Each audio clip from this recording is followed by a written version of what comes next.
because we don't understand how life formed. It is difficult to estimate this probability. The likelihood of a complex molecule like DNA being created by random collisions of atoms in a primordial ocean is fantastically small.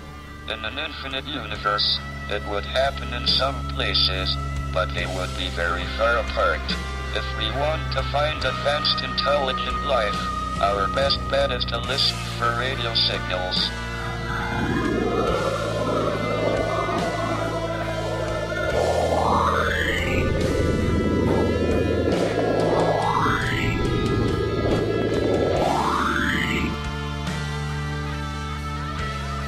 Look up to the stars and the forests that surround.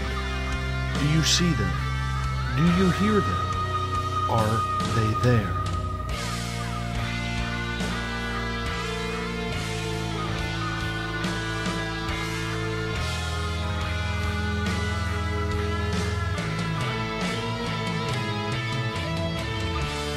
SpacedOutRadio.com presents S4 with Forest Moon Paranormal's Eric Cooper and friends. Also, take the time to join the Forest Moon Paranormal Facebook group. I knew I should have made a left turn at Albuquerque.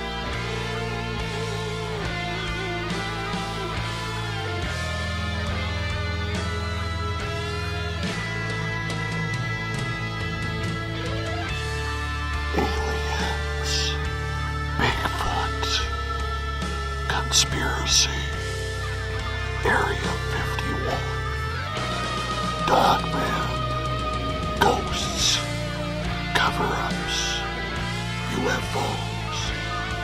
The hidden will reveal itself.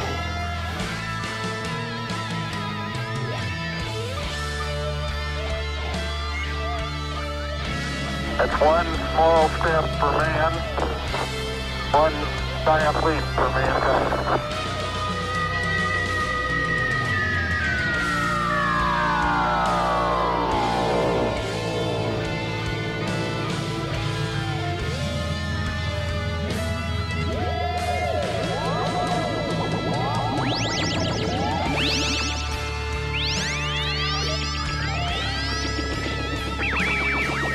Buckle up, space travelers. It's time to go live on S4 with Eric Cooper.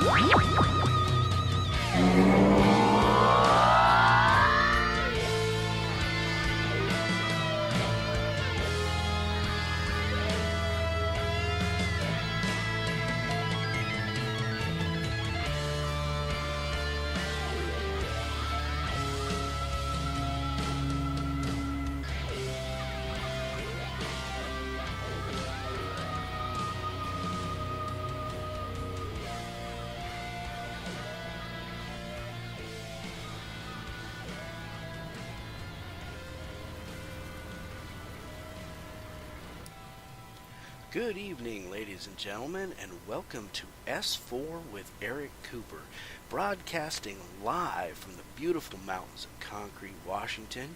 And now, without further ado, your host and Forest Moon Paranormal's own, Mr. Eric Cooper. Hey, yeah, good, outstanding job, Corey. So we are broadcasting from Corey's home, and I am called in. So we have an actual internet connection. So how's everyone doing tonight? Like Corey said, we're broadcasting live from the mountains of Concrete, Washington, home of Forest Moon Paranormal, home Paracon. The episodes of S4 do not reflect that of Spaced Out Radio. And if you haven't heard of Spaced Out Radio, which everyone in the chat room has, because they came from Spaced Out Radio, www.spacedoutradio.com every night from 9 p.m. Pacific Standard Time to midnight. So, Forest Moon updates. So we're slammed with cases as we usually are, and just wow, alien abductions are on the rise, which is why we're talking alien abduction tonight.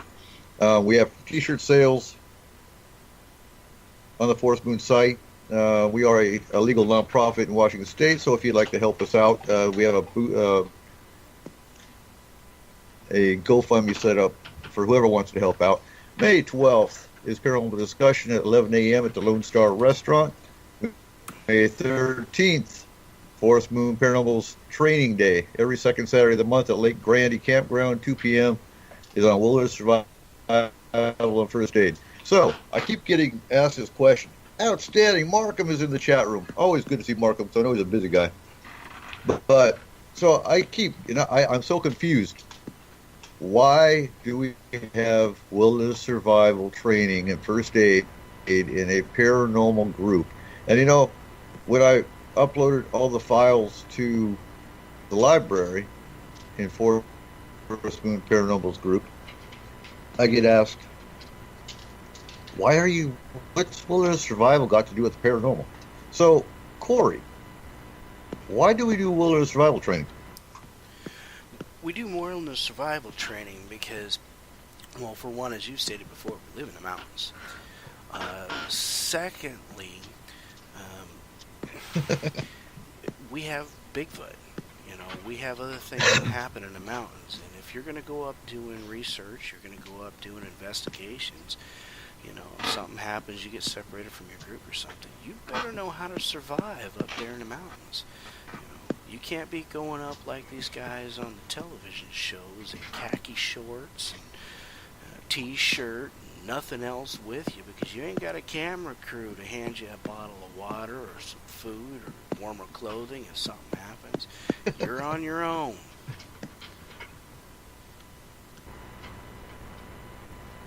Exactly.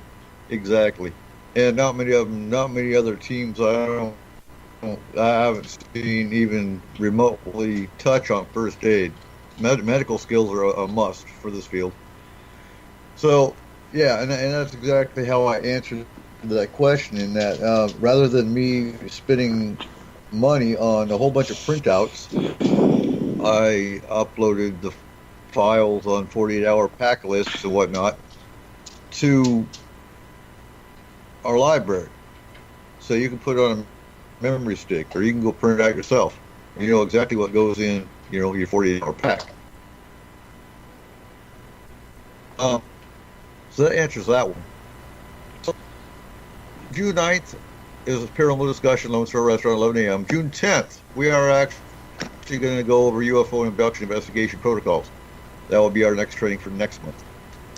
If you are local and you are listening, we need vendors for Paracon, $30 for a table.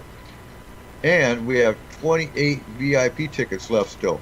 $30 for a VIP ticket, and that will get you into the round table, which Corey Ruiz is one of our round table guests. So I can't wait to hear what he's got to say. So tonight we're talking abduction. And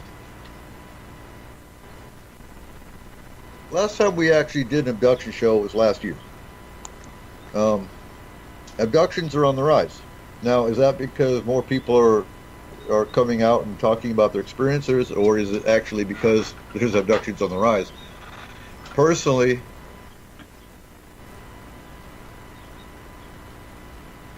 I think abductions are on the rise. Based on the research I've been doing, there's more alien races coming here that are new, and there's 15 different races that are actually abducting, each with their own agenda. Some we don't know what the agenda is, but we'll get into that list here later. So what got me started on abductions? In 1994, I actually knew someone personally that was being abducted before. She had a triangular puncture mark shaped on her lower abdomen. And we turned on a TV show, and they just happened to have abductees. And they described this triangular puncture mark shape on the lower abdomen, followed by a false pregnancy. So, it wasn't a false pregnancy. That's the wrong way of saying it. There was a pregnancy that terminated after a month, I believe 2 months, where even the doctors are puzzled because there was a fetus there, but it's gone. It wasn't aborted by the body. It's just gone. And that's part, the first book I picked up, because I had no idea about abduction, no idea abductions even occurred. My first book I picked up was by Dr. David Jacobs, Secret Life. And if you're interested in abduction, you're being abducted. If you're being abducted, that's the best book I suggest to pick up. So that started my journey in 1994. So Seth, Corey, what do you know about abduction? Well, I'll tell you what. I've often had the belief that, abductions are on the rise, as you say. But sometimes I feel that maybe for whatever reason, malignant or benign, that the aliens show up because people do become receptive to it. And we are at the age of the fast and rapid flow of information, which, Bob referred to as the quickening, and I started my other program on.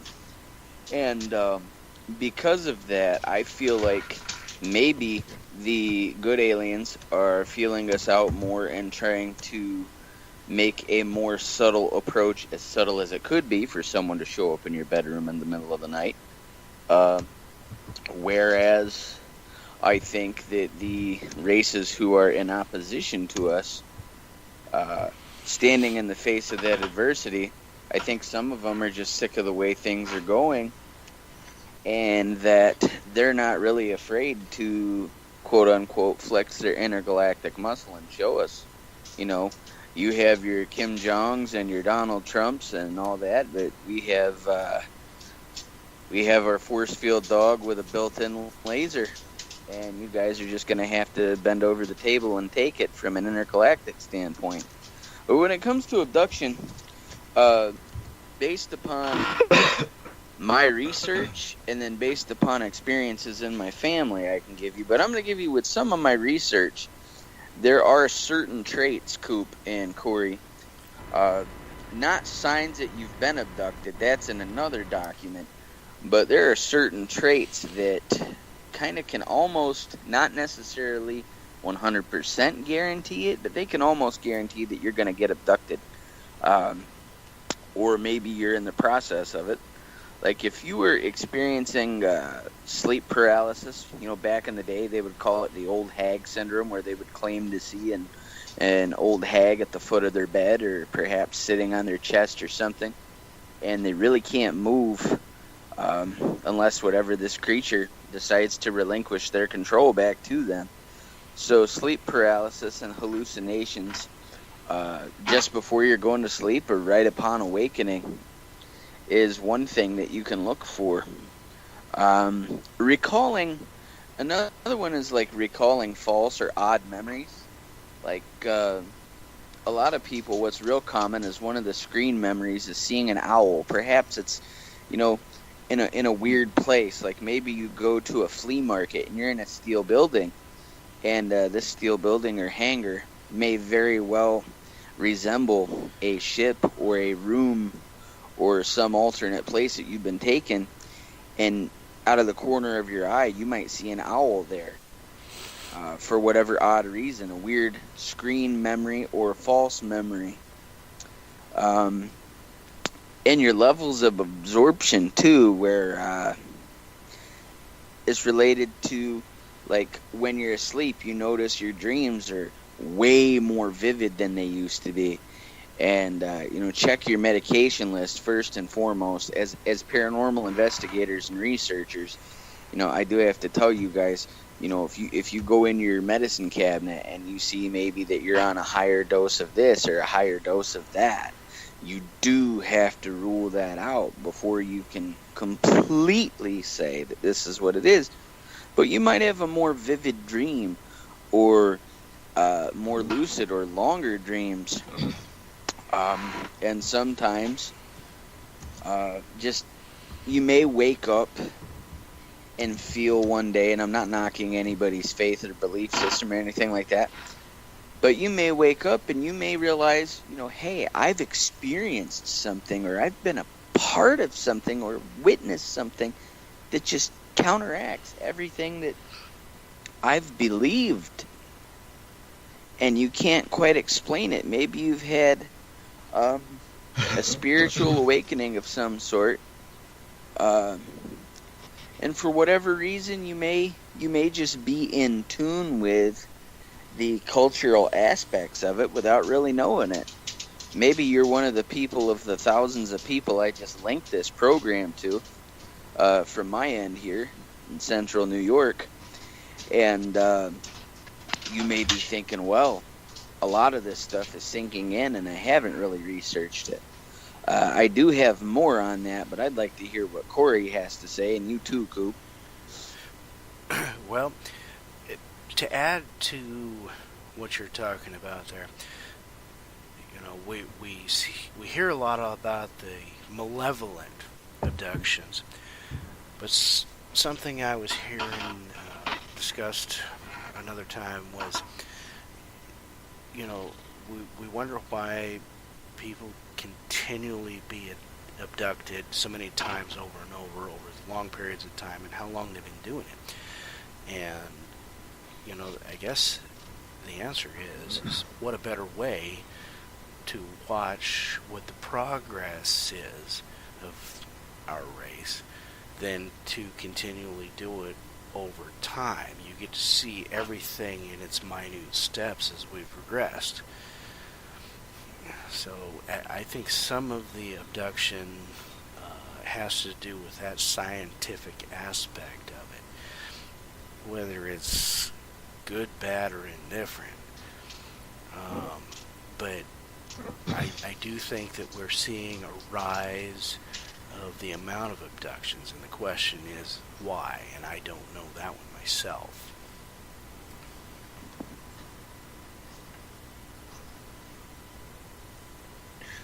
Okay. Well, we need to clarify something first, though, because there's not really any good abductions. Now, there's contactees and there's abductees. Contactees are like Daniel Fry. They're like George Adamski. There's contactees today all the time, and we actually did a show here on S4 here last year on contactees and UFO cults. Those are the benevolent contacts. Those are people that have good experiences because they actually they have what's called the Space Brothers and whatnot, and they have a good relationship with the aliens they meet.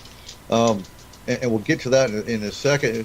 There's actually a contacting group in Seattle that they won't take our cases because they don't deal with the crisis aspect of abductions. They deal with contactees. Abductions, however, these are the people that are being experimented on. They're taken all the time, and they have negative experiences for obvious reasons. Being, you know, they're getting PTSD because they're having a negative experience. Just bottom line.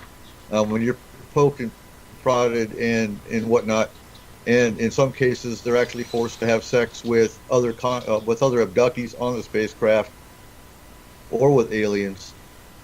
That's rape. I mean, just cut and dry. So, you know, naturally that's going to be a PTSD event if it comes back through the screen memory. Now, what Seth was talking about, yeah, that's a screen memory.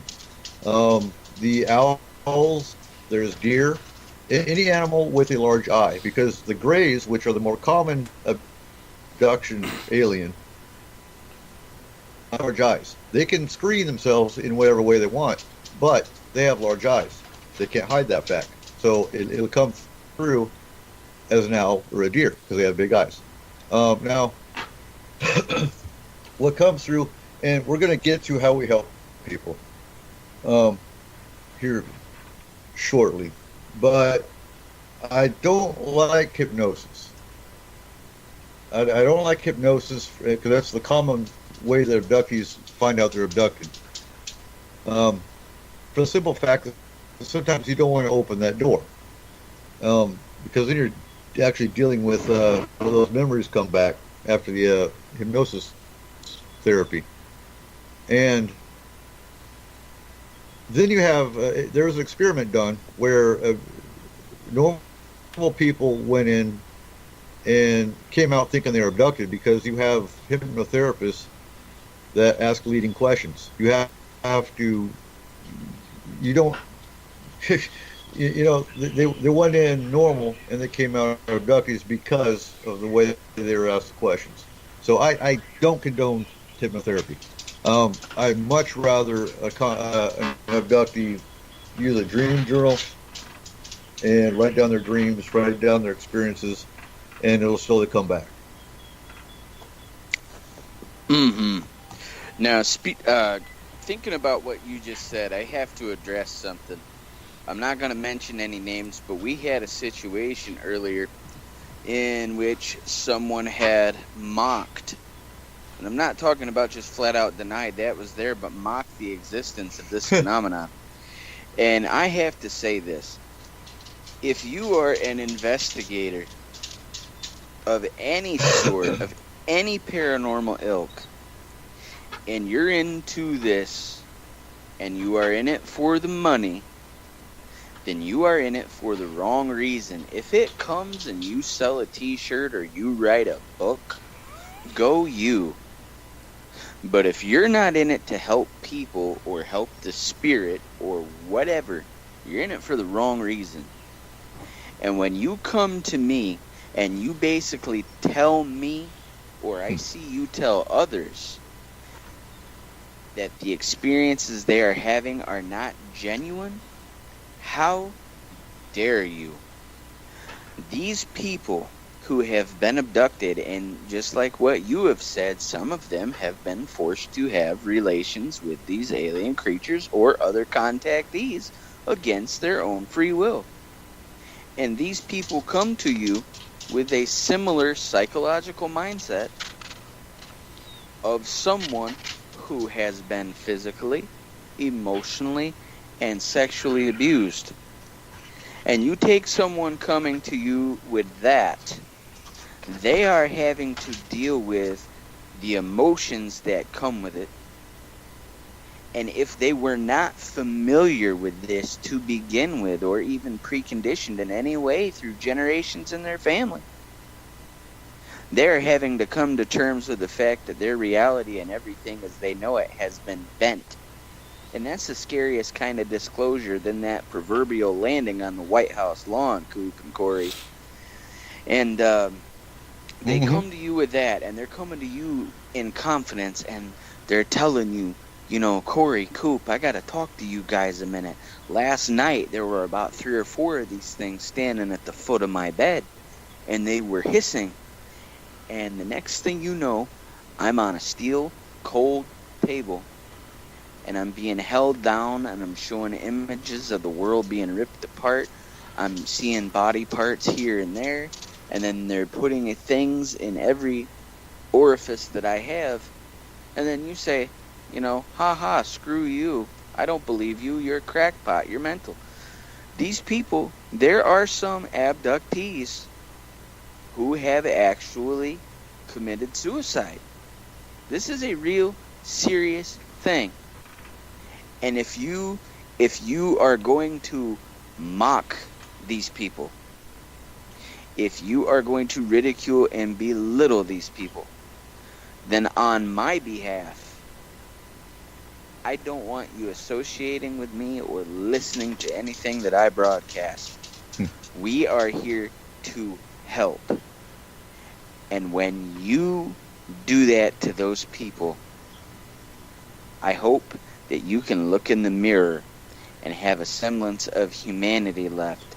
Because one day, heaven forbid, it may be you that's in a situation where you're going to say, you know what? I wish I'd called Forest Moon Paranormal.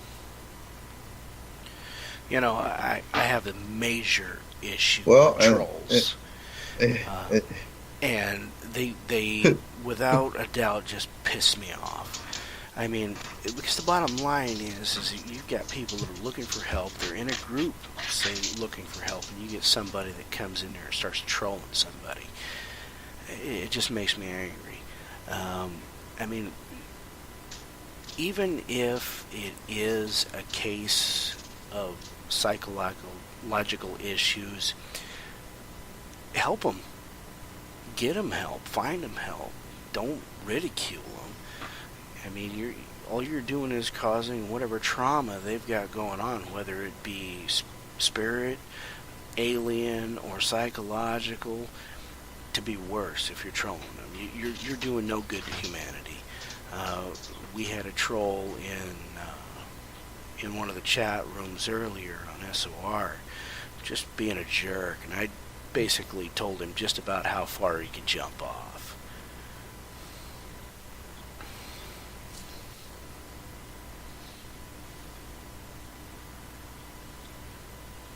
Yeah, and that's why that individual was kicked out of Forest Moon Paranormal. They only lasted an hour in the group, and they charred that crap up. Yeah, bye. And, you know, I think it needs to be the most, too, with this, is, and I've said this on the show before, over the years, I've contacted 2,000 different paranormal teams. And I'm not even exaggerating when I say out of 2,000 paranormal teams, only 20 of them even dealt with UFO abduction. Now, to me, that's disgusting. Because most of them, they started out watching TV. And they thought, oh, cool, we can go out and do some ghost busting. Yeah, well, that's the wrong answer.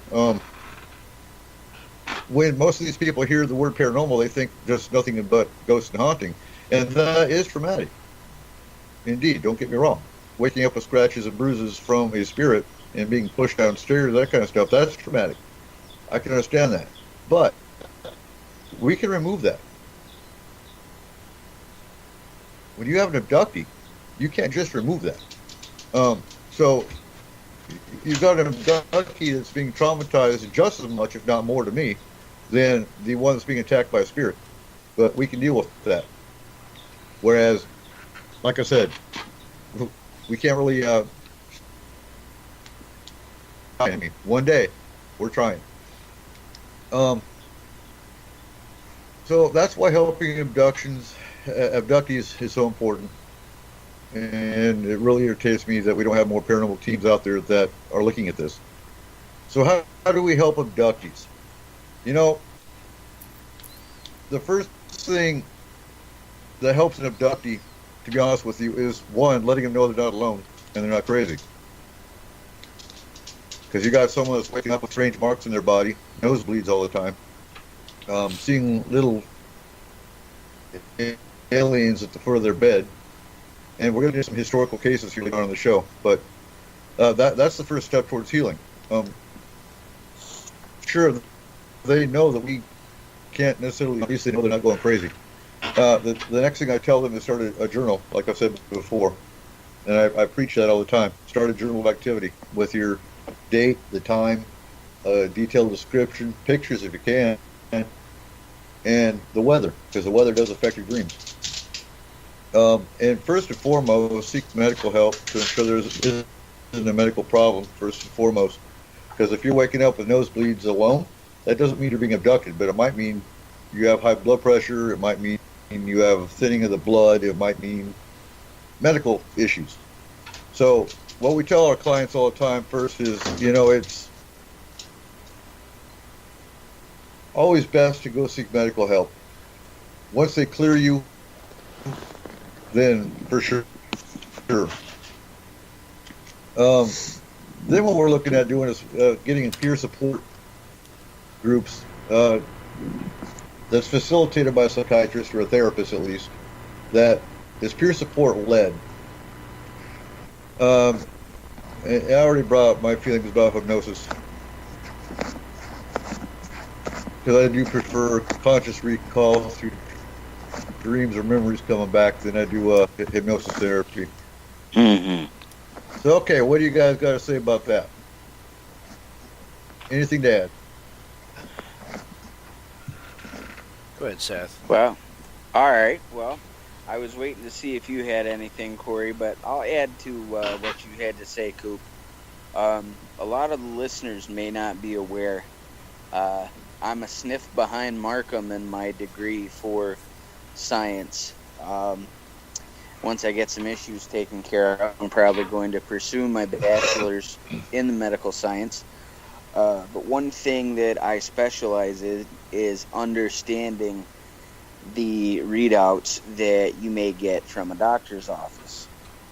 Maybe someone gets, let's say you go to the doctor because you've had these symptoms, and maybe you do tell them that you have been, maybe you're comfortable enough with your physician that you can tell him or her, I feel like I've been abducted.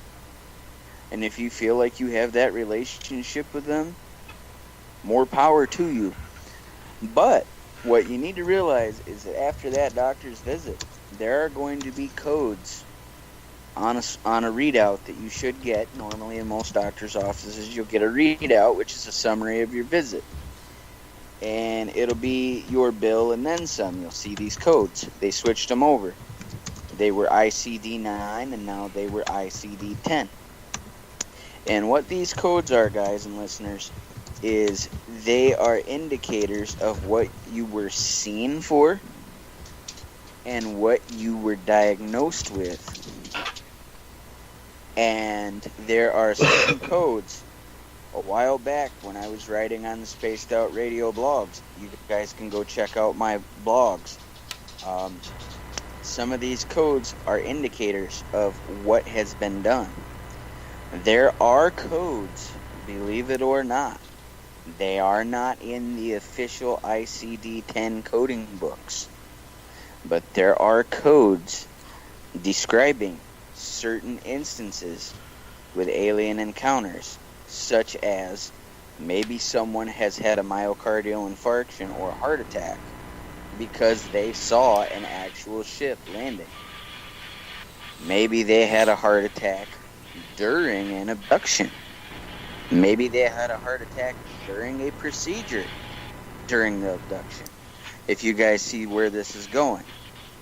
And I'm offering this to you as a member of Forest Moon Paranormal. If you have any medical readouts that you do not understand and you have reported an abduction or otherwise paranormal phenomenon to your physicians, and you can't make sense of what they gave you, I will help you interpret that, because they may not be telling you exactly what is on that readout. That's what those numbers are for.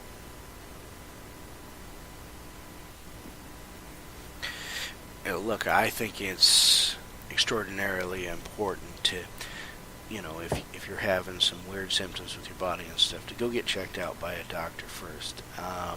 Me personally, I don't think necessarily it's probably a good idea to go ahead and tell your doctor that you feel like an abductee or something, because I would have to guess that probably about 70% or better time you're going to get marked down as a psych case, and nobody needs that. But we want to make sure that the person is cleared of any medical issues that they have or may have, and if they turn out to be not medical, then yeah, we need to look into it, as investigators, and try to get this person some help.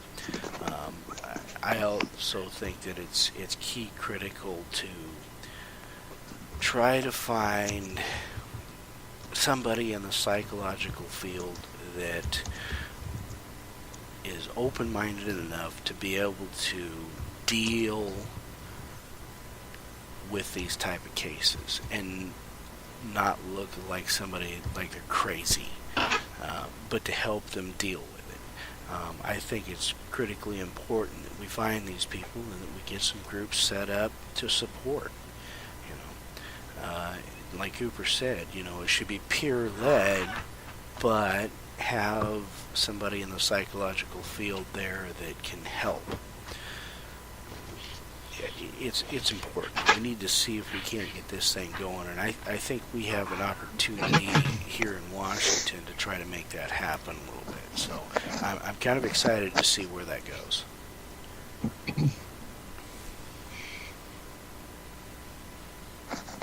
Exactly.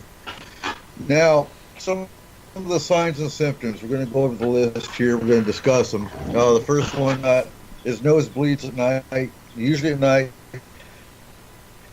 usually you're having a nosebleed. You wake up and there's blood on the pillow. Again, that could be the air is too dry. It could be high blood pressure, thinning of the blood, things like that. But the reason you're getting nosebleeds is because the sinus cavity is actually one of the key points where they put implants. Or they used to put implants there. They've got different spots now. They've got the legs, the arms, the earlobes, a neck. I know some implants have been. But it used to be, and I've actually seen cases too where the individual had never been to the dentist before, and they had fillings. Well, those aren't fillings. It was an implant. The client will have UFO sightings followed by missing time, and next thing you know, the UFO's going away. So you got missing time, you got UFO sightings, see aliens floating through the walls, you see aliens at the foot of your bed. You'll see balls of light on your ceiling. I've actually had that happen. I've never been abducted, but I've seen the balls of light on the ceiling. Dreams of being on a spaceship and or flying, but could also be caused by a dream traveler unknowingly astraling, as far as the flying dreams go. So, you know, you have to look at the big picture, and if you're actually fitting a whole lot of them, a whole lot of the signs, then it's possible. You got electrical anomalies, TVs acting up, coming on by itself, streetlights going off as you walk by them, a humming or vibration noise at night, feel being watched mostly at night. And like I said before, with the hybrid program, focused on women waking up to the triangular puncture marks on the lower abdomen, followed by pregnancy, 6 weeks, followed by missing fetus, and then dreams of being in an alien nursery where they're encouraged to handle loose babies. Men have semen samples taken, and in some cases, men and women both forced to have sex while aliens watch, sometimes sex with aliens. PTSD with abductees is common. Signs of an implant, commonly in the nasal passage, teeth, arms, legs, wrists, etc., but could be other places. Unknown bruises, scratches, scoop marks. Now, what's a scoop mark?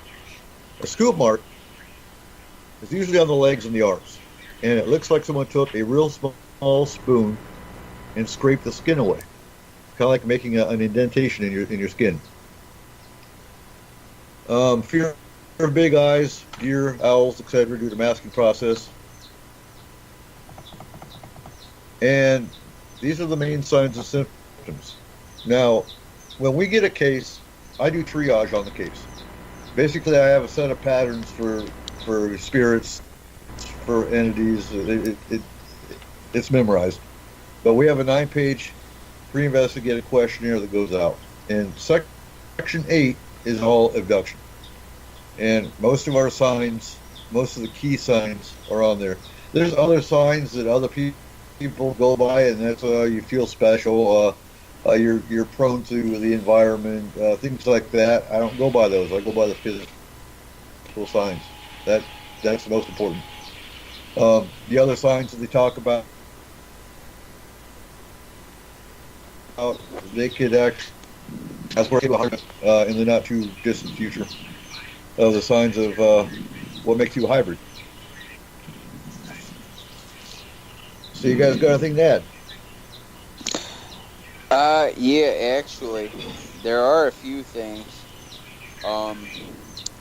You've heard of the 11:11 phenomenon, where you look at the clock, and I got a shout out to Jeremy on this one, because we talk about this a lot, my buddy Jeremy and I. And 11:11, you just automatically, some people say, oh, well, you're paying attention at the clock, and there it is. No, what if you wake up, guys, and you look at the clock, and it's 3:20 or 3:33, or maybe on your digital clock, you look at it, and it's symmetrical, and it says 12:51. That's one of the phenomenon.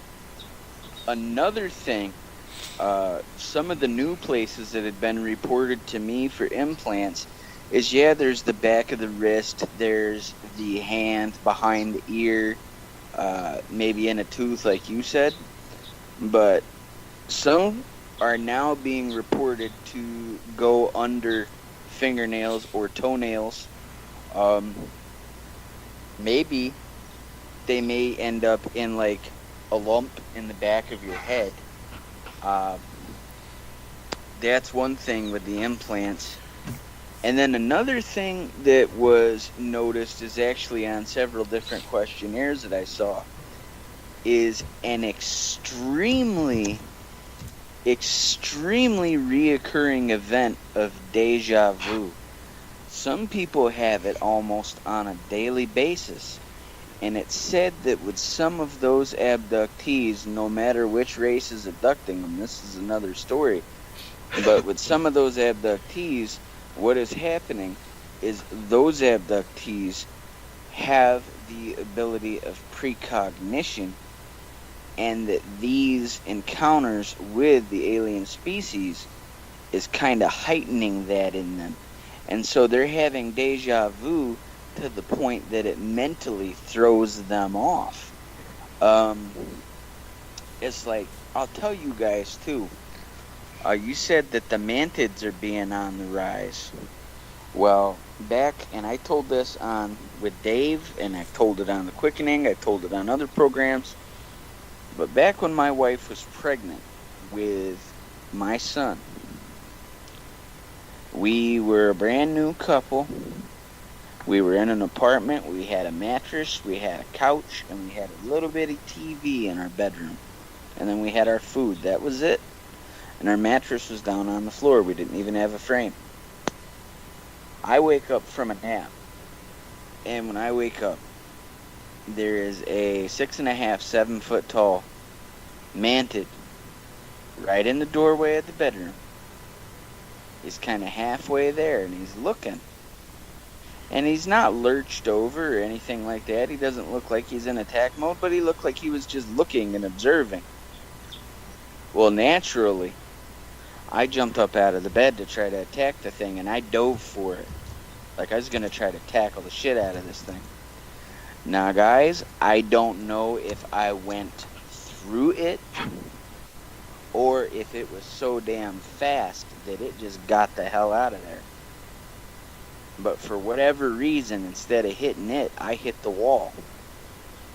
And a lot of this really did not come back to me until years later. We had finally got, well, not years later, my son was maybe like 2. And we finally got our first family computer together where we had regular internet access in our home. So, for whatever reason, I was compelled to research. And I'm researching the reptilians. And my wife rounds the corner from the kitchen. She sees him. She just says, "Oh my God, oh my God, oh my God, oh my God." I said, what? I said, "Slow down to about 33 1/3 for a minute." She said, "Those are the things." I said, "What?" She said, "Those are the things." So what are you talking about? She said, "Some of them look like they were wearing Spartan armor, and some of them look like they were in military fatigues, camouflage. And they were there." And then come to find out, she was RH negative. And for those of you listening, RH negative isn't a blood type, it's a blood factor. And the RH negative blood factor is indicative of some reptilian traits. And I kind of have a feeling that things have been going on because, Coop, if you remember a few months ago, bud, I messaged you straight on Facebook. I said, "Coop, my clock just went from 2 to 6. I was sitting here plain as day, just as I'm talking to you guys right now. Looked at my clock, it was 2 a.m. I look again and it's 6. Just quick as I'm talking. And so missing time is definitely one. But Corey, I know you got a list there too of a few interesting things. Well, some of the things that I've seen and studied as well is that dreams are a big sign. I mean, they have to go along with some of the other things too. I mean, you can't just base it on one dream or a compulsion or one experience. There's got to be a pattern of things. There's got to be more than just one or two things, because anybody can line up with two or three of these things. But if you've got 6, 7, or 8 of these things, then we got to start looking. But you've got dreams, such as floating through windows or floating in a beam of light, or dreams of doctors or operations. You can have compulsions, need to study something. Memories of out-of-body experiences or flashbacks. Some of these things are the other things that a lot of people don't look at right away. They want to look at the major things, some of the things that we've touched at first, scoot marks or 3 punctures or some of these other things. But a lot of these other things, some of these other people may not have some of that, but they may have 7 or 8 or 9 of these other different things going on that could be indicative of abduction.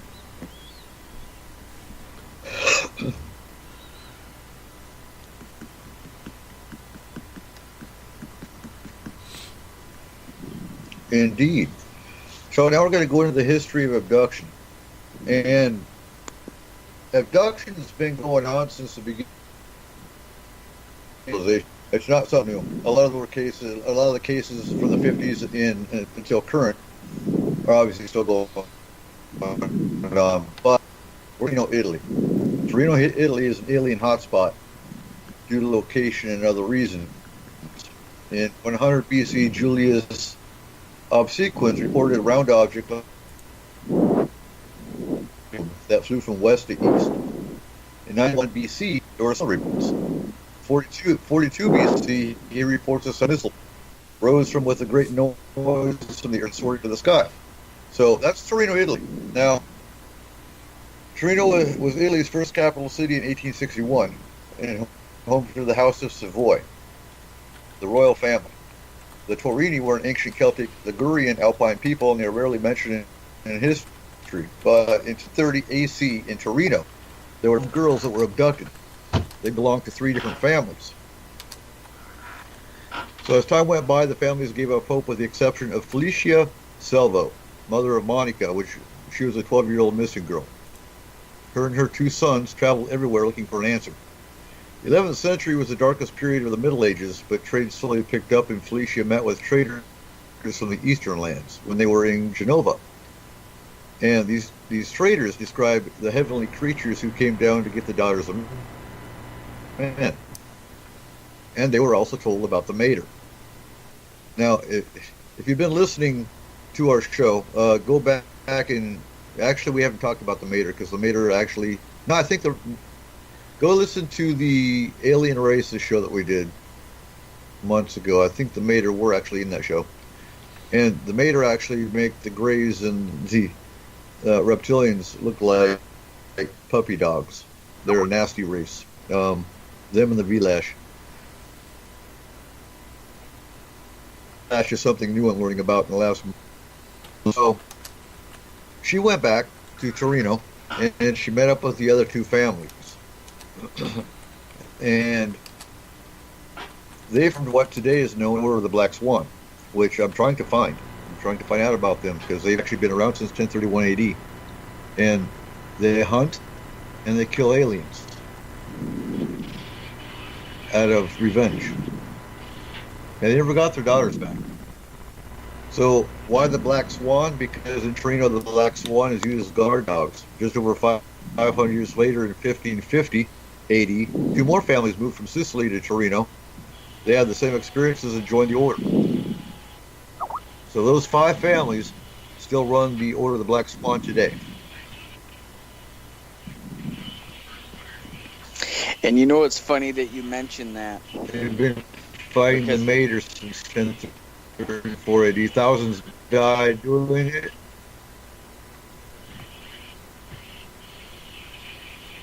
Now go ahead. I was gonna say it's funny that you mentioned that because they say the mafia is controlled by the 5 families, and I wonder if some of these mafias, the families going on, didn't originate from the Order of the Black Swan. I know it seems kind of far-fetched, but it doesn't mean that it's not possible.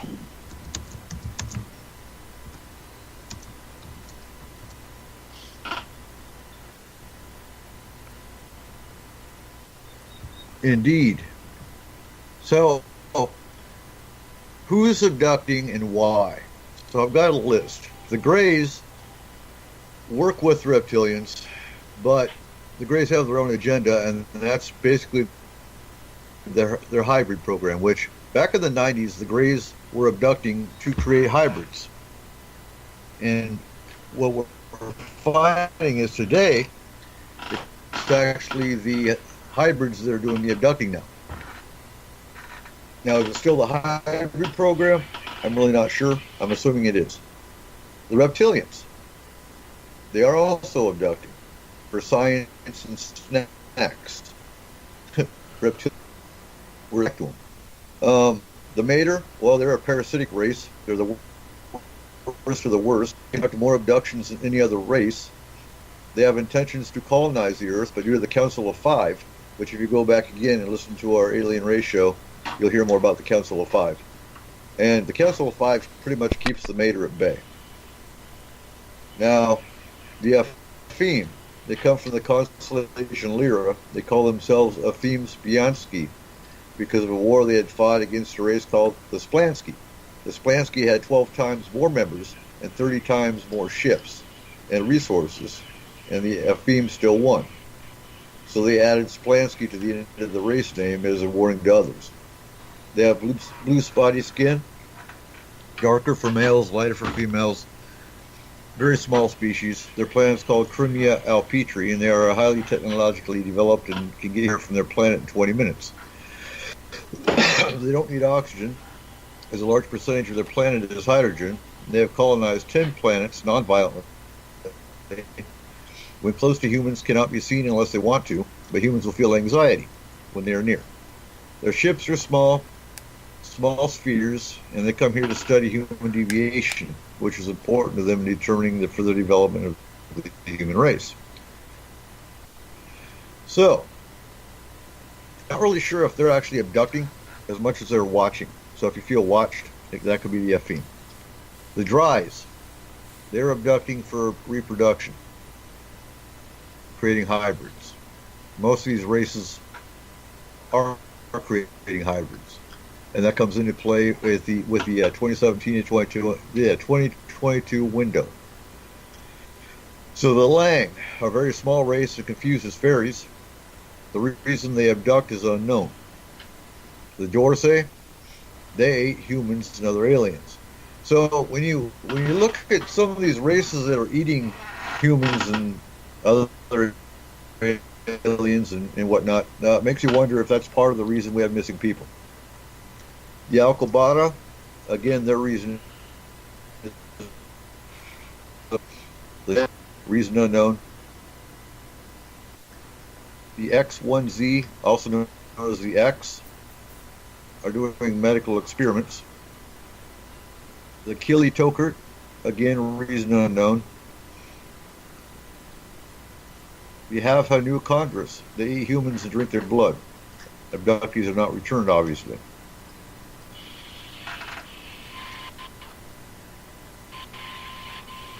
The Mugiantha and Kafik are ones who made contract with the president to abduct. The X5 Tyket, created by race Mater to conduct abductions. The alien race Indugtuk, also known as the tall whites, are known to abduct, kill, and torture humans, not only UFO witnesses but also moon watchers. Publicity. Now, what's cool, the Tausatians.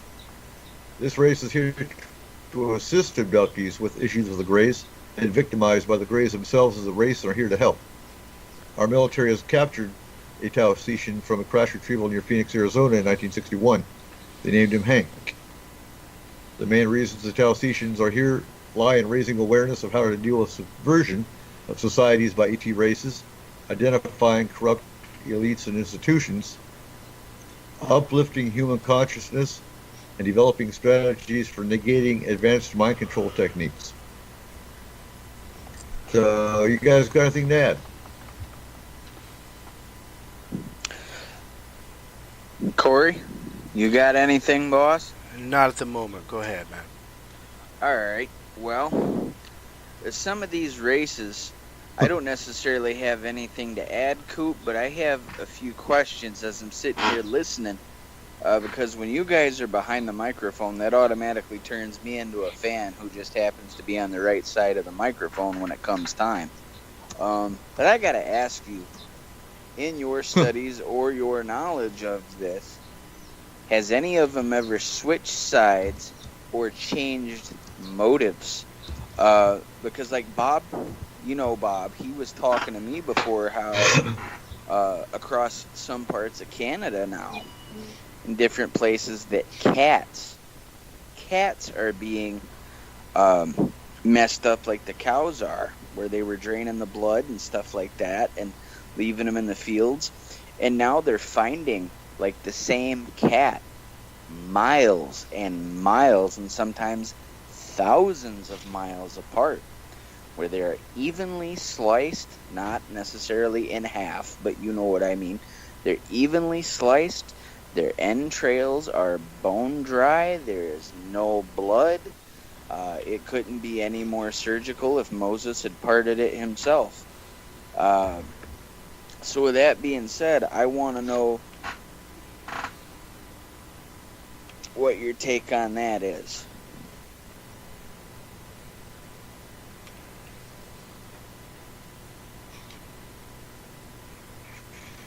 Okay, we'll get to that in a second. If it's in Canada, it could be the rogue, and I'm about to hit on the rogue here momentarily. As far as the grays, because we're being asked if the mater are similar to the grays, there are 16 subspecies of the gray. They're all malevolent. There's one good race, and that's the Slipsy Ray. Again, I don't have those particular notes in front of me because, I wasn't going to talk about the Slipsy Ray. But listen to the Alien Ray show, and we go hard and heavy into the reptilian and the grays both. But so you have 16 subspecies of the gray. Some of them actually are a slave race for the reptilians. So could they switch sides? Possibly, because they don't like working for the reptilians because they're basically they're a slave race. They're being forced to. So that's possible. Now, Coop. Many of them look similar to the other. John, because John's asking. Yeah, go ahead. Yeah, I think what John's getting at here is, do they look like the grays? And the answer is they're mistaken for grays on looks alone often. But they definitely aren't related to the grays. They're their own species themselves. But yes, they can be mistaken for grays, and it's even stated in the Alien Races book that they were mistaken for grays several times. Right. Now, we're going to do a separate show just on the Mater and the Village alone, because that'll fill up a 2-hour show easily. Now, switching topics for a second, because we're going to talk about the rogue for a second. That's a whole nother race, and that could be an answer to your cat question, because it's still the West Coast. Now, the rogue, so Orson Welles was the first one chosen to start the country towards disclosure. Not to be serious, but to discredit future UFO sightings and activity. In the 1940s, started murders suddenly in Los Angeles. Elizabeth Short, the Black Dahlia, was the most infamous one. This time period was known by the LAPD as the Reaping. Now, I wish Joe was in here tonight. And they still do, as the killings have never stopped. So what did the 1940s have to do with crime sprees? There's a timeline of events. First sighting of the rogues is in the 1700s. Jack the Ripper was 1888. So then they had subliminal messages on radio and movies pre-1938. The Orson Welles alien invasion was in 1938. The death of the Black Dahlia in what the LAPD called the Reaping and the Battle of L.A. were in 1942. Now, the Battle of L.A., if you're familiar with that one.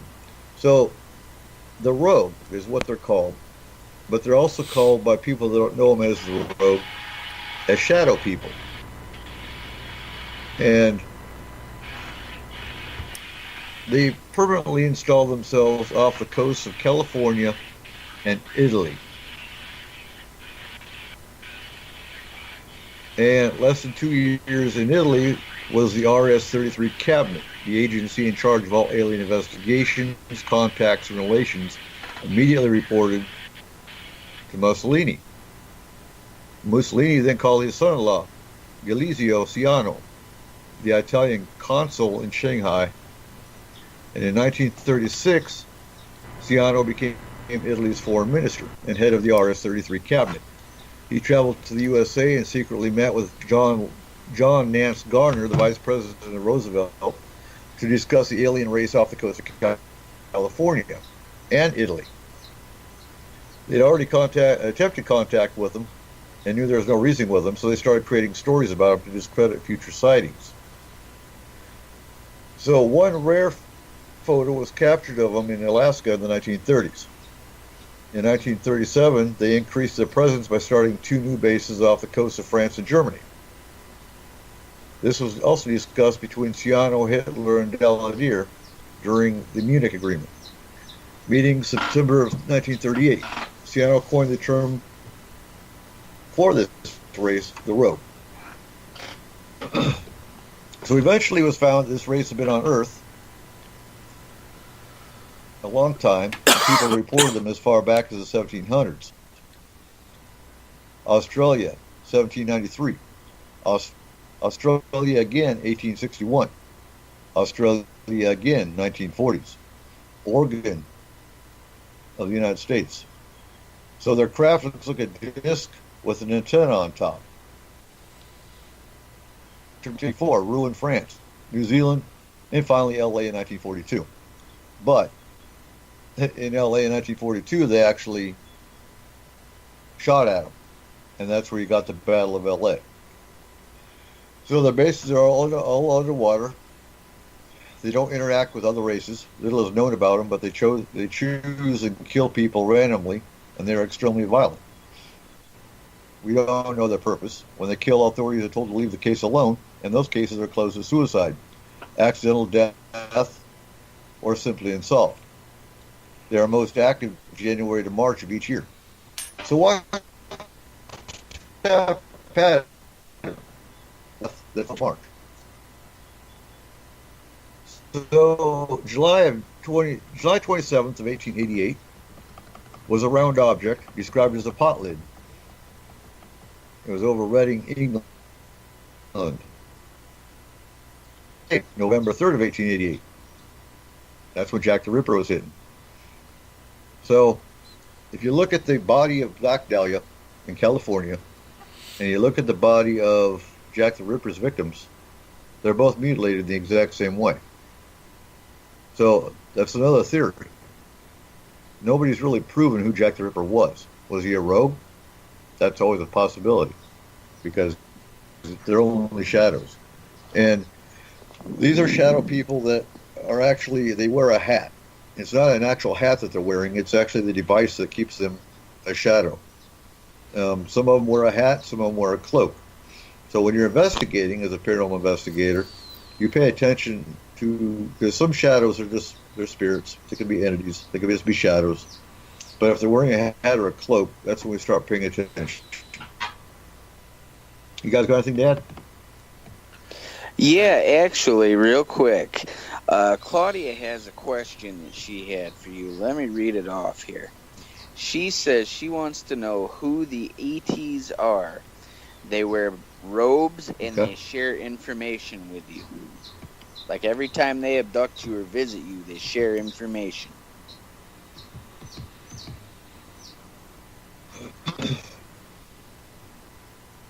That one I'm not sure. I'd have to research that one. You wear a robe. Do they appear as old? Because there is a race called the L, which is short for the elders, which that kind of reminds me of them. You know, that very well could be. The straight answer, I'm really not sure. I wanted to add in on the Jack the Ripper part of that one there. Because what I'd like to know more about too is I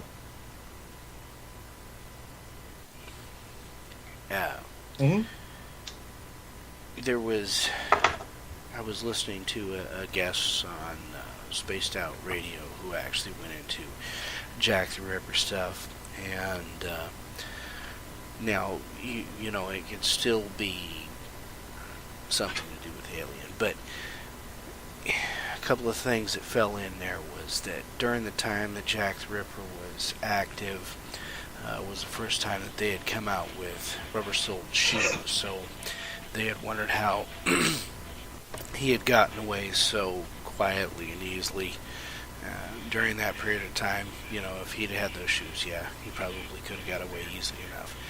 And they had also noted that this always happened when one of the Russian ships had come into port. And that when it left, it would stop, and that on the other end, on the Russian side, that some of the same things were happening. So the Jack the Ripper one could be either or. I mean, we could be dealing with a human entity here, or even an alien entity. It was possible, but that's one of the theories I've heard on that one. It seems pretty plausible.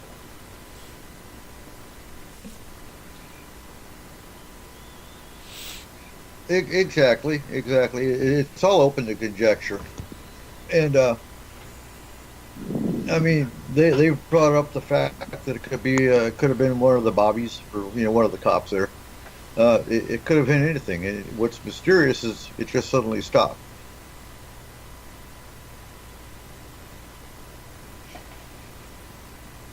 Now, if you look at the timeline, they all happened January to March time frame, I believe. And then they stopped.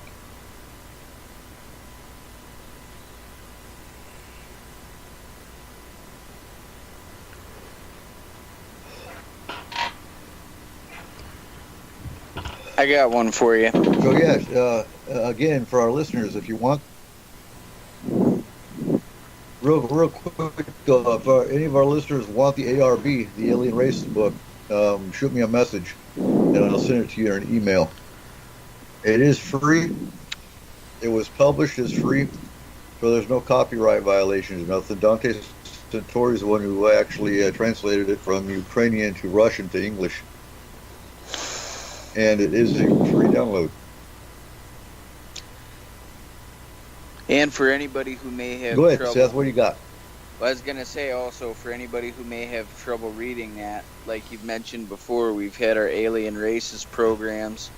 But by request, anybody who would also like for me to read it out loud and record it, I will. But your thoughts on this? Now, I want to know what you guys think regarding the Flatwoods Monster, which is also known as a Braxton County Monster. I know a little bit about it, but I don't know if it's one of these races, which one would it be? And I don't think I've ever seen anything like it again since the initial encounter, which was somewhere in West Virginia. I don't think I've ever heard of it myself. Actually, that was an interesting case, because I've actually got that in my UFO presentation I did last year at Paracon, where a mother and two kids went into the woods, and it was a very large beast with a cloak, and it made a hissing sound, and they ran away. Is that the right one, Seth? Yeah, actually, I will link you guys to it here in Skype, and then actually on my wall, we kind of got if you guys want to pass that along to the chat room, I'll also put the link on my wall too. And the reason this one really struck me is I've never seen anything that matched the description of that ever again in any other abduction story, in any other report.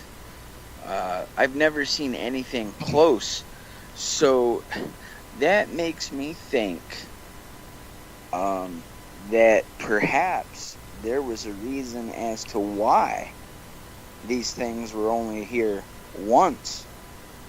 And perhaps, maybe, this alien was part of the Council of 9 when it was still 9 and not 5. So as I show you guys that link with the Flatwood monster and what's that? That's fun. Yeah. I mean, stuff just spins through your head. It's possible. It's possible, and there's also a lot of races that have actually, even according to the ARB, have only come here like once or twice and then didn't come back. They didn't like humans, and I don't blame them. So yeah, it could very well have been one of the races that was just visiting for whatever reason and left. There's a few of them like that.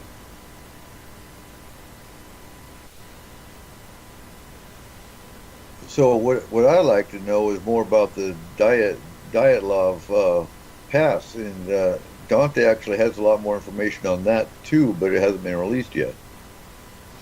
Because it happened in Russia, and most of the information that he had came from the Russian military and Russian government sources.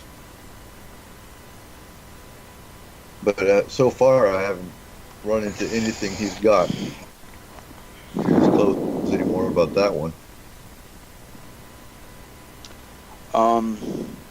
Some of the questions. The first case we're going to discuss was the. Go ahead.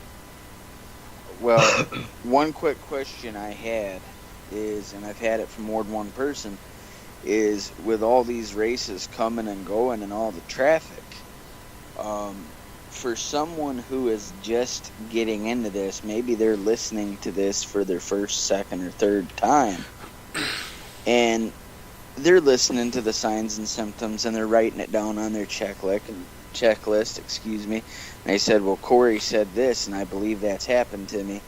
Eric touched base on this. I think that's happened. Seth mentioned this, and I think that's happened. But now, I know I'm going to go to Forest Moon Paranormal for help. But who exactly, besides the governments, because when you look at like Forest Moon Paranormal and other groups, we're kind of independent contractors on this. That's the way I see it. And we have a leadership, you know, like with you and Izzy starting everything in Forest Moon Paranormal. But for the most part, there's so many groups that our front is decentralized.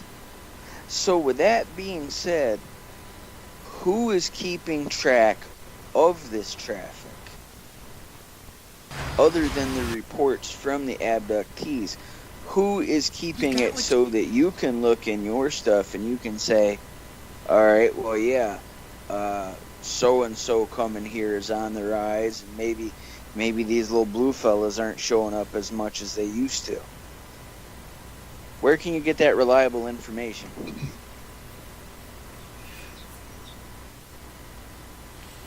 You really can't right now, because I mean, the government, for one, is so hush hush about it. You got more world governments that are coming out and talking about it, but the U.S. government doesn't.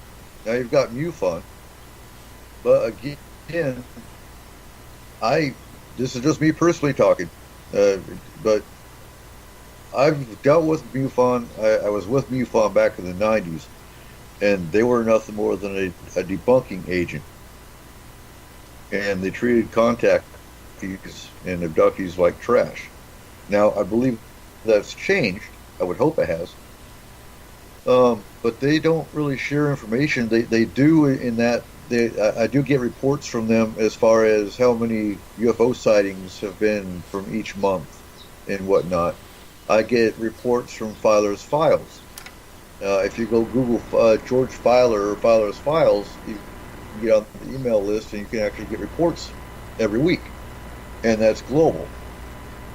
And then he'll actually have interviews with presidents and interviews with past CIA and whatnot.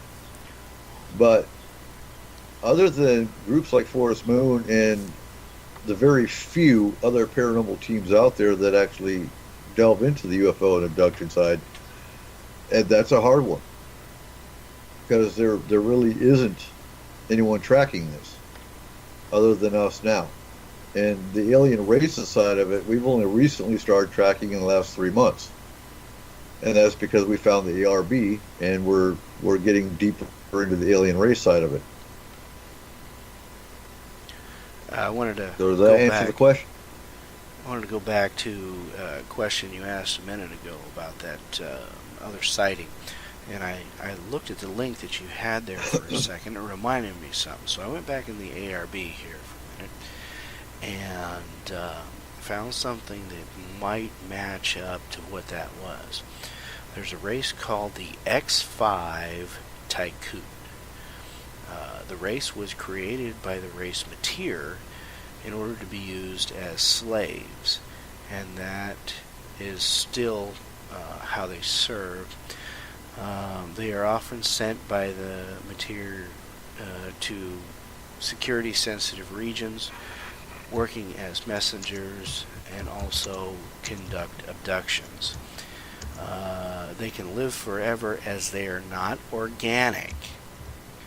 However, the raw materials that the Matir need to build them are very rare, so there are not many of them, estimated maybe 300. But these are basically a cybernetic organism. They're non-living, so it's very possible that sighting may have been an earlier crewed one of these.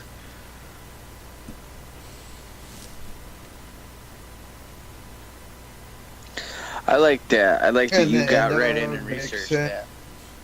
that. In that it's only been sighted once, because if there was only a few of them created or made, then it would make sense that there's only one actual documented encounter. And there's actually been cases where Bigfoot was actually witnessed getting out of a UFO, collecting up soil and water samples, and getting back in the craft and flying off.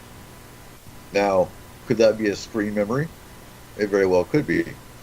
Because if you listen to Spaced Out Radio, even Dave says, most of the Bigfoot encounters he's heard of, they are terrified of aliens, and they run away from UFOs.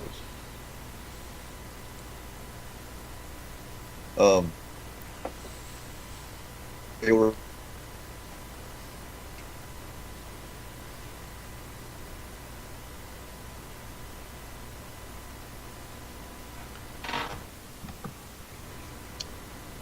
so real quick, October 16th, 17th of 1957 was the Antonio Villas Boas abduction in Brazil. This is one of the very first abduction claims. Farmer Antonio Villas Boas claimed to have been abducted and examined by humanoid aliens while working in the fields at night. He also claimed to have had sex with an alien woman aboard the egg-shaped craft. He was found to be suffering from radiation poisoning, and the person investigating was curious. Among the symptoms were pains throughout the body, nausea, headaches, loss of appetite, ceaselessly burning sensations in the eyes, cutaneous lesions at the slightest of light bruising, which went on appearing for months. Now that sounds to me like radiation poisoning. So it would make sense back then, because as time progresses, their spacecraft seems to progress as well. Because if you look at the reports from back in the 50s or the 70s, UFOs were a lot more, and even back in the 1800s with the Texas crash, they were more primitive compared to today. So what do you think? Well, you've got even reports of the triangles, which seem to be some of the most common, that they've changed shape considerably, going, from a more pointed to a little bit more rounded, and having different parts of them. I think one report was having something that looked like a harpoon off the end of it. So yeah, I mean, even if you look at our aircraft and what we've done over time, I mean, as you go along, technology advances, things change, you re-engineer stuff, I would imagine that those guys, the aliens, they do the same thing. I mean, they come across something better, they're going to change it. Mm-hmm.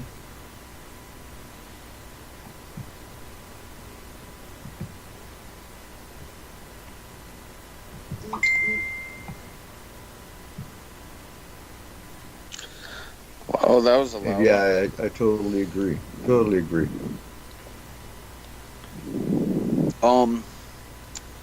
Now,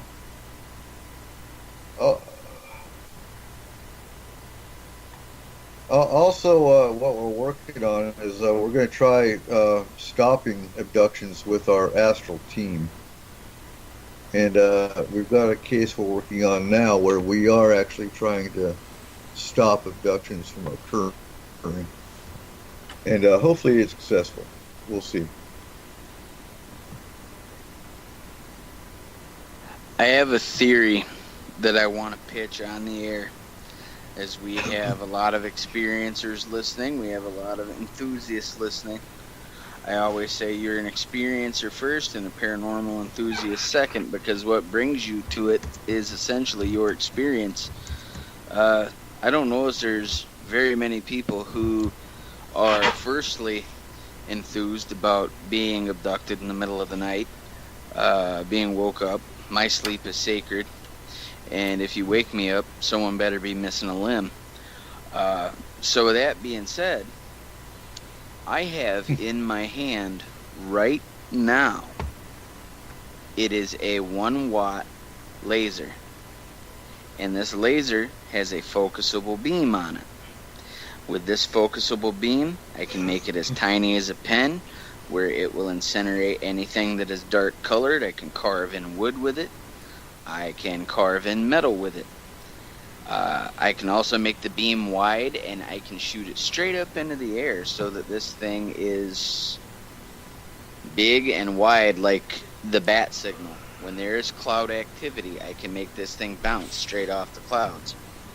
Now, with that being said, someone keeping this by them at night, if you are in a position to get it to work, granted that your electronics do not fail, with them and their big eyes, you see this maybe as a potential sort of paranormal pepper spray against them.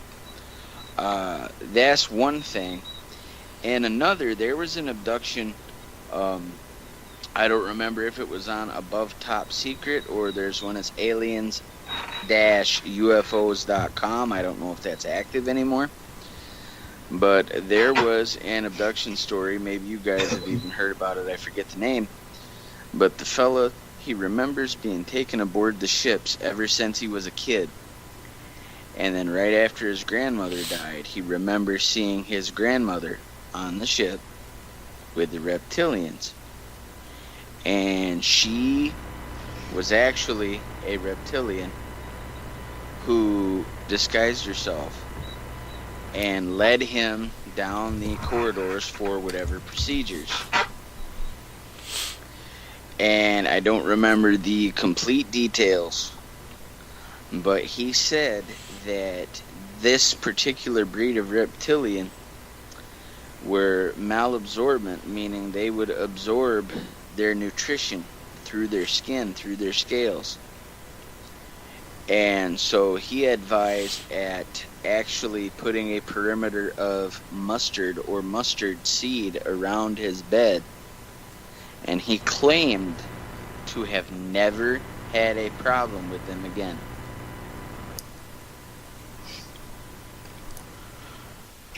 Well, you're gonna have to go ahead and write that down for us.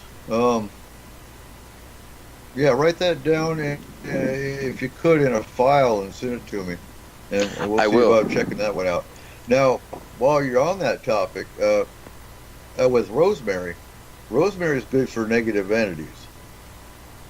Now, it'd be interesting to see if it stopped abduction, because if you plant rosemary around the outside of your home and have one inside your home in a pot, it'll keep negative entities out. So yeah, write that down for me, and I will write that down. I will write that down. He said he had actually, from what I remember, better luck with the mustard seed in its pure spice form than as opposed to just the mustard. But it was the first and actually only time in which I had heard that they were malabsorbent, meaning that, you know, it could go through the skin. Another theory that I'd also like to test is, you know, you were in Iraq, and when you were in Iraq in combat, did you ever put a rope around your bed to keep the snakes away?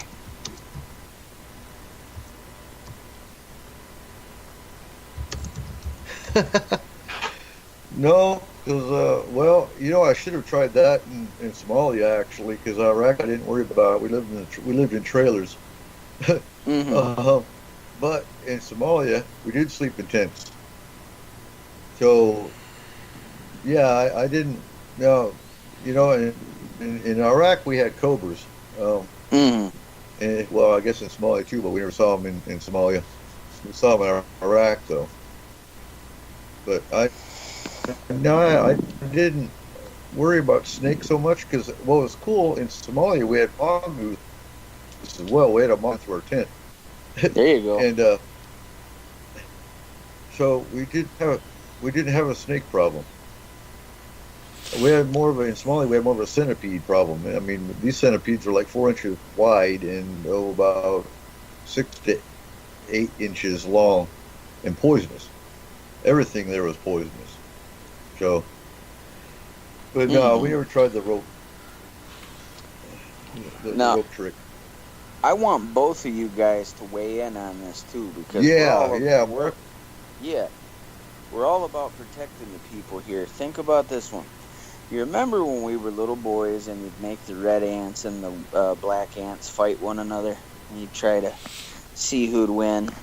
And like in the Philippines, how they have the spider fights, they put them on a straw, and they'll go and they'll pick spiders and scorpions and stuff out like that. They'll have spider fights. Okay, how does this relate?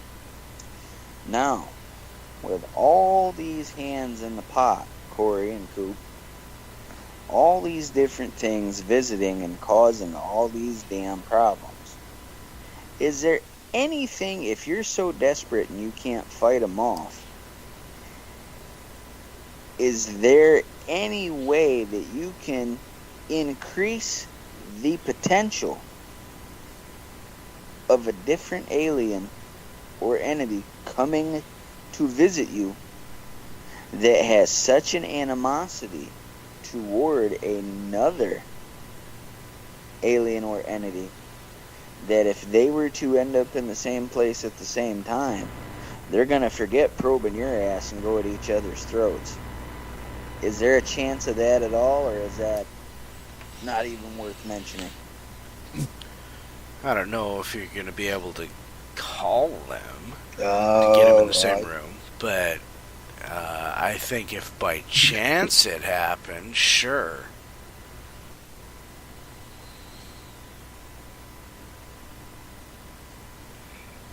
If I was to call anyone, like I said earlier, it'd be the Tau Ceti, because the Tau Ceti are the ones that are at war with the Greys and are here to help abductees.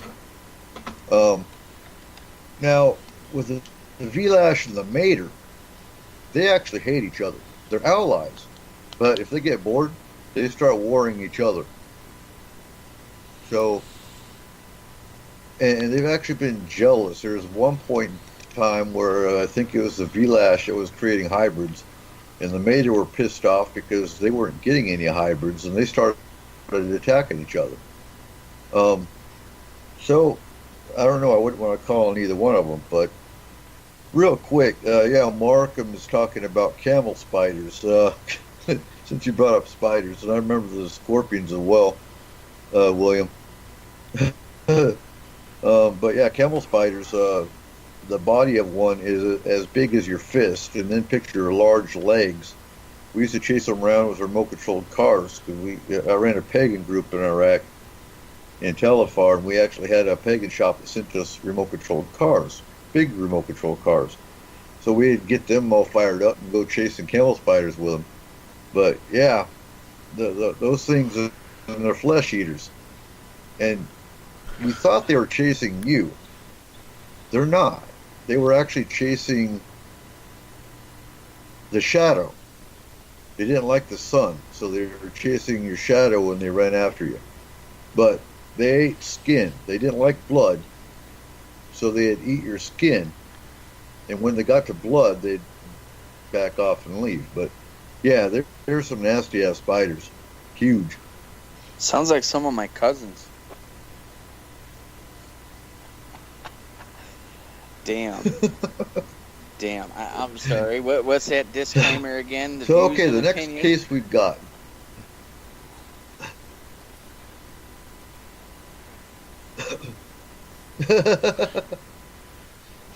So in the 1960s, we got the Thomas Reed family abduction in Sheffield, Massachusetts. The evidence in this case would include a significant amount of radiation and strong magnetic fields, and is one of a few to have been collected and documented by those in law enforcement. It includes a history of testimony gleaned from conscious recollection, an abundance of documentation, administrative testing, and official reports, followed by dark consequence. The history involves Miriam Burroughs, grandmother, Nancy Reed, mother, and the two brothers, Thom and Matthew, in the quaint town of Sheffield, Massachusetts.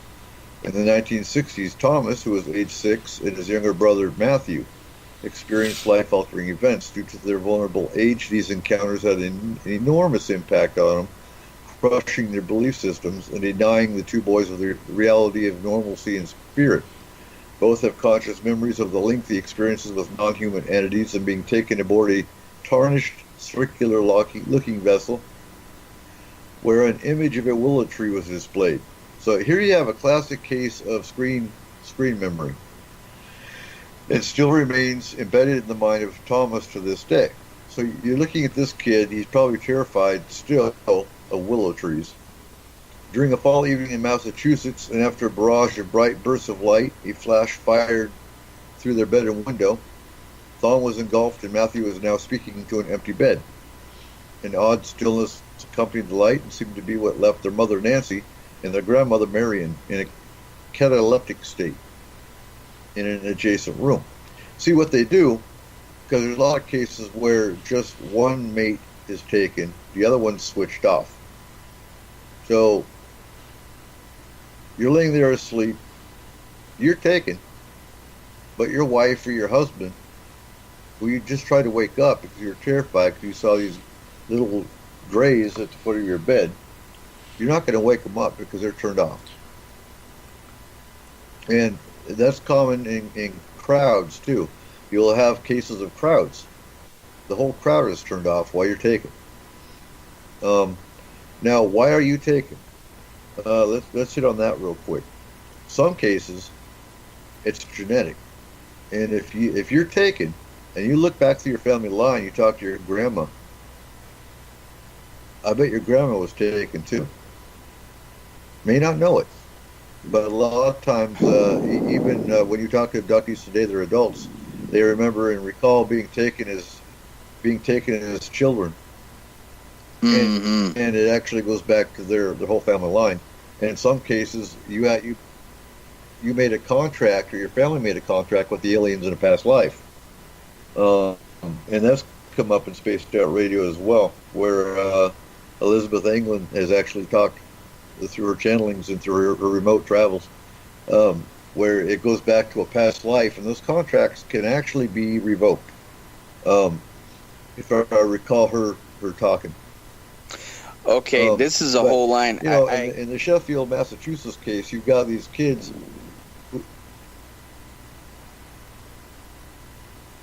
You said something. You said something very important, and I'm sorry to interject, but I had someone, and I know that this person, if they're not listening live, will be listening to the download. And the minute point is just about at the last half hour here for who's involved with this. This person actually, that sounded so much similar to the story that they had where they were abducted through their childhood, and like all the males, whenever there would be like a camp out or anything like that, it would happen to all the males in the bloodline, and the women were sedated. So much so that this one person said his spouse didn't even believe him, with the exception of this person's other sibling who had the same thing happen. And they remember this creature actually like throwing them out a window when they were 2 and 3 years old. So for that person, who I'm not going to name, I want them to listen to the past few minutes that just happened on the download there. Now, I want you to continue on this. I'm sorry that I had to interrupt, but afterward, if there's any other similarities, I'm going to take note, because we might be able to help these people to revoke that contract.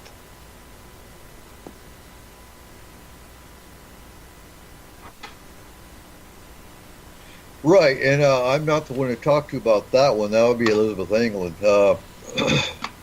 from Spaced Out Radio or Spaced Out Weekend, because she's the medium who can possibly go back and get that handled. I recall her talking about that on one of the Spaced Out Radio shows episodes. So it'd be something to look at if that was the case. Because it's not always the case. I'm not trying to throw a damper in that part, but sometimes your family line did the contract, or some, whatever the case is, and of course then you've got the U.S. government that made a contract with Eisenhower with the aliens, and there's a whole lot of different wrenches that can be thrown into this. So.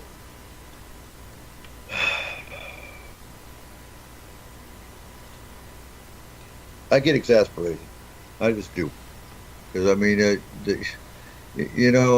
and getting back to why do we do this? Well, there's a lot of people traumatized. There's a lot of people that are dealing with this on a constant basis. And how do you help them? We do what we can. And, people talk about disclosure or proof. You've got groups that go to the same haunted spot over and over and over again to investigate. And it's the same thing with UFOs. Well, no one's come out and talked about it. Well, you know what? In the 1950s, you had a whole slew of UFOs that went over the White House. That wasn't disclosure enough? You got to have a president come out and tell you they're here? Look up in the sky, for crying out loud. I mean, come on. And even these cases we're discussing right now, they're so documented. You can't deny that abduction is going on from the 50s and 60s. The Betty and Barney Hill case. You've got the New York case where the woman was tractor beamed at her apartment in New York City, and it was witnessed by a UN embassy worker. How can you deny that abduction is not happening? I mean, that guy tonight, yeah, I was fit to be tied. And I told you before the show I was going to be cussing. Well, I'm watching my mouth. But I am irate. Because you've got ignorant people that, oh, I believe in this, but there's no such thing as UFOs or abduction. Really? You're that stupid. Seriously. I say And, proof. Yeah, I'd proof. never wish the worst on anybody, but Mm-hmm. they talk like that. I'm sorry, but again, that disclaimer I'm going to invoke right now when I say this, but some people just need a rim chew from a rabid mongoose. Some of it is that people have just forgotten how to use their five senses. What's right in front of you? Can you see it? I mean, we have so many of these reports of, eyewitnesses, just like the gal that was tractor beamed out of her apartment. But people don't want to admit to themselves what they're seeing. But people don't want to admit. I don't know if they can handle it as maybe part of it, but the others, they just don't want to rely on what they see, what they hear, what they can touch. We've gotten to a point where we're so reliant on somebody else to tell us that something's happening, to prove that it is.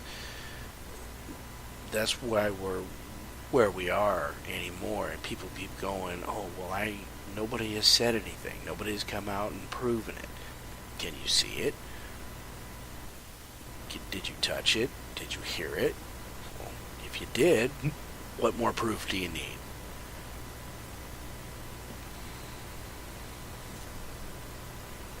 Exactly. And I got to go hand in hand with that. And I can Corey, understand because, that. Yeah. It's like we talked before, Coop, when we talked about the event of disclosure. Way back when I had my idea, yeah, let's have a mass consciousness event. No, I retract that, knowing now what I didn't know then. I had this idea where I says, let's get all the paranormal do-gooders and seasayers and get us all on the air together and see if we can draw this mothership. And, yeah, we'll have disclosure. We'll really show them. Da-da-da-da. Hell no. Why do we need these alphabet soup organizations to confirm what we already know when they've been lying to us anyway? It's like, okay, Mr. President, we know you're a fucking liar, but could you tell us the truth for the benefit of other people not telling us that we're crazy? Even though we know we're not crazy, we just don't want to be told that we're crazy anymore. So could you please, with your official pen, tell us that these things are here, even though we know we're here? That's what's really being said. And the fact that all these cover-ups and shit are going on is proof enough. We don't need a and that's what's... Yeah,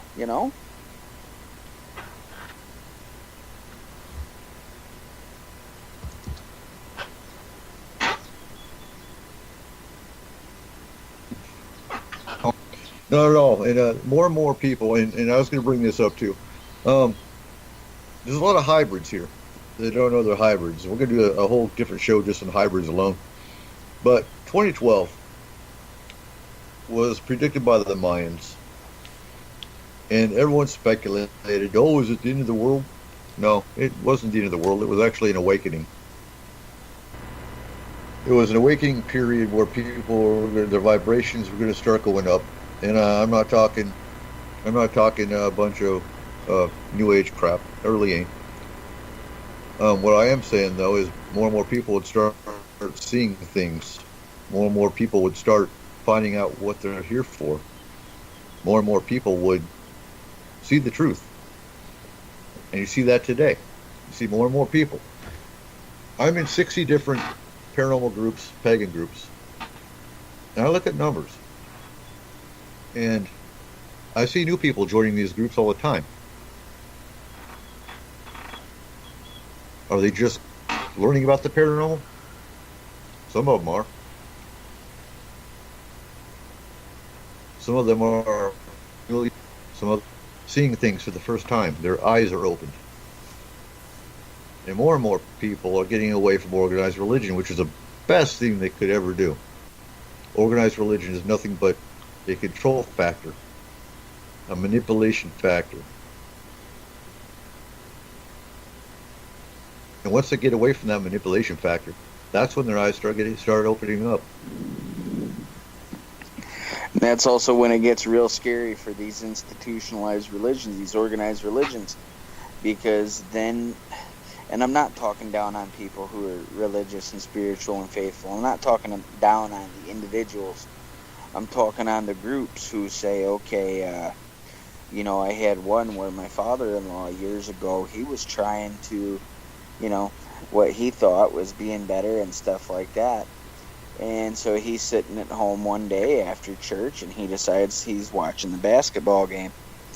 Well, the minister came over to his house and chewed him up one side and down the other, told him he wasn't being dutiful to God, told him that he shouldn't be watching the sports and how dare he and stuff like that. And my father-in-law kindly told him, you know, when it starts getting into that, that's when I don't need to belong. Keep your individuality. Your relationship with your creator or creators, whatever your thought of belief, your law of belief or law of truth is, you keep that and keep it your strong suit and be a good person. Because that's what we really are aiming for. And that's the real enlightenment. But the thing is behind all the major religions, there is an organization with an invisible hand. And I may catch a lot of heat for this, but I got really good at being a Muslim, and then I retired from it. And I'm just as good a person with it as I was without it. I didn't change anything I do, except I stopped feeling empathetic for people who were telling me that I was, and I'm not saying this against everybody, but for people who were telling me that I was just another white man trying to hijack a Middle Eastern religion.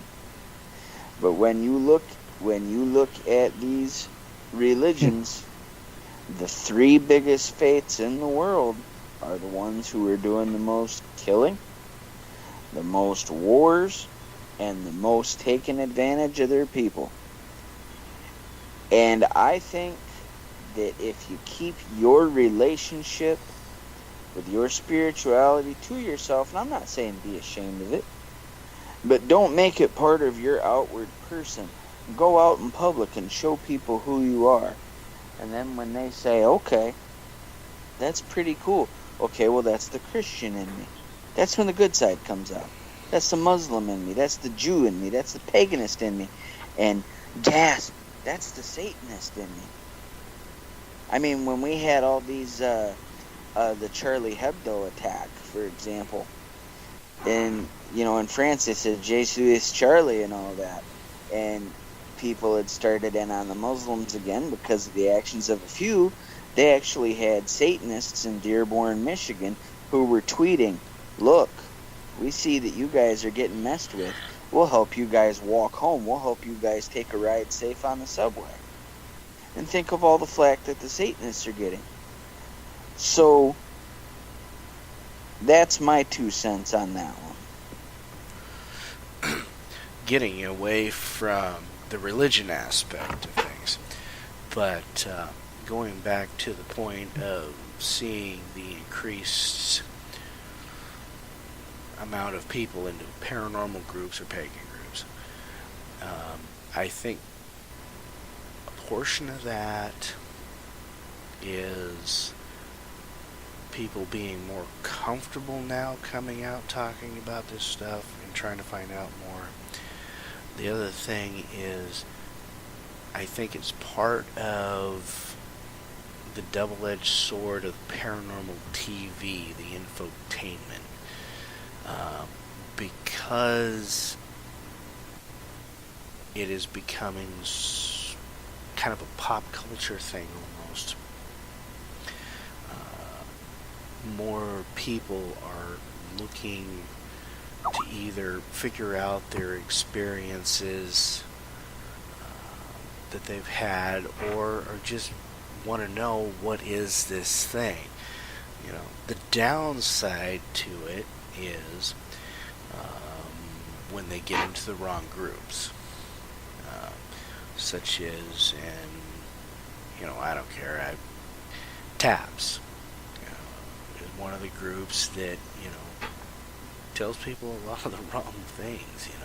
They're all about getting an EVP and a picture and screw you, I'll see you later. Well, unfortunately, that's what guys like us, in Forest Moon Paranormal and stuff have to deal with, is the aftermath of that.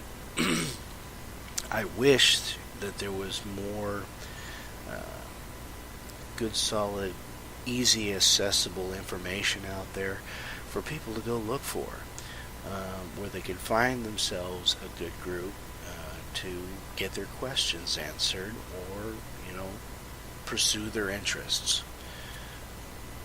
That would be something that would be wonderful. But how we're going to make that happen, I don't know.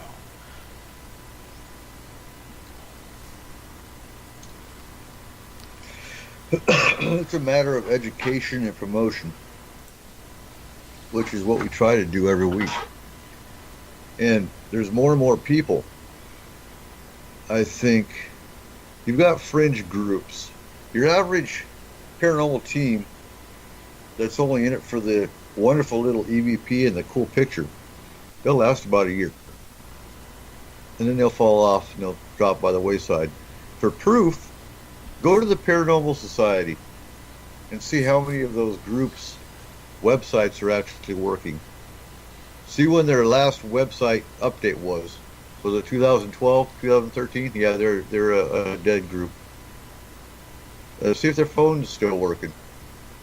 And half the time, if you do call them, oh, we got bored, we got out of it. So those fringe groups will actually last about a year, and then they'll drop off. Unfortunately, TAPS didn't. But unfortunately, you're absolutely right. No. Well, TAPS made a wonderful little TV show that everyone loved and glommed onto because they were the first ones. They were the first ones, the largest one. And, they're all about the money. Because I approached them about 5 years ago. I sent them an email, and I asked them, so, I'd like to start a training program for my team. Well, look where we are today. But they came back with, well, you can pay us $300 to affiliate. And I said, pretty much, well, screw off, and I'll do my own thing. Bye. Not affiliating with anybody. And so now we have our own training program. And for those that are just tuning in or haven't listened yet, we do train. If you're in Washington, or especially, we actually have more and more local people that are joining Forest Moon. They don't say anything. One day they will. But we train every second Saturday of the month. To me, training is important. I come from a military background where you keep training until it's needed. And then you train some more. We would go to combat. We come back, we go right back out in the field and train some more for the next time we go to combat, which was, unfortunately, about 5 months later in Iraq. Because I was in Iraq January 04 to January 05. Damn. And then we went back to Iraq November of 05 to October of 06. So, yeah, you keep training. So we do train. We train every second Saturday of the month on a different topic. And we'll never run out of topics. There's always something to train on. Wouldn't you agree, Corey? Yeah. Training is necessary, and the fact that we've got this great training regimen is wonderful. And I would love nothing more to see more groups that are in the paranormal field start to do the same thing, whether they're training with us, asking us, or just at least coming up with their own good training program. It's necessary to have a good solid team and be prepared for whatever you may run across in the field. You know what I gotta add here, guys? Absolutely. TAPS does not have Bumblefoot. I had to. Nope. Oh, they never will. Yeah, no, not even close. And, you know, unfortunately, the other teams don't think they need to train because they're not in it for helping people. We have to train because we are an emergency response team. They also don't And need first aid. calling yourself, no, or protection. Half of them don't. But I take pride and I take it serious to call ourselves an emergency response team because, you know, we get that call. And I get details and triage the case. And as soon as I put the word out to the team, they're usually gone within that hour. And a normal basic case is resolved within another hour. That's emergency response.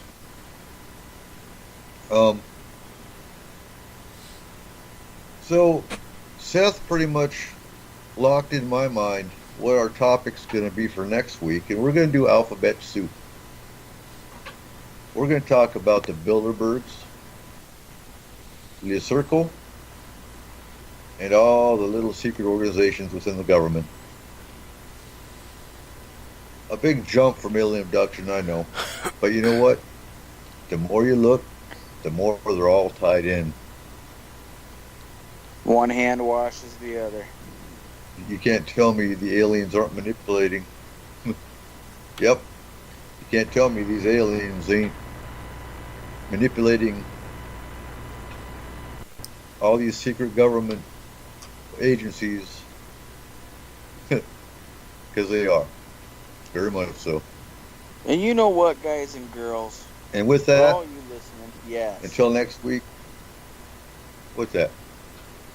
I wanted to let everybody know that if you go up next to your microwave and you can't finish cooking that Hot Pocket because something in your head makes the damn thing shut off, call us. If your cat's speaking in tongues, call us. You're right. We will help you. We are on call 24 hours a day, 7 days a week. Big group, 6,000 some odd members all around the world.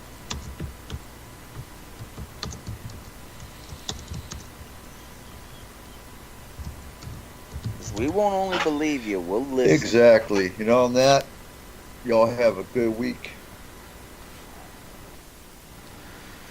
Ladies and gentlemen, And we'll see you thank you next for week. listening.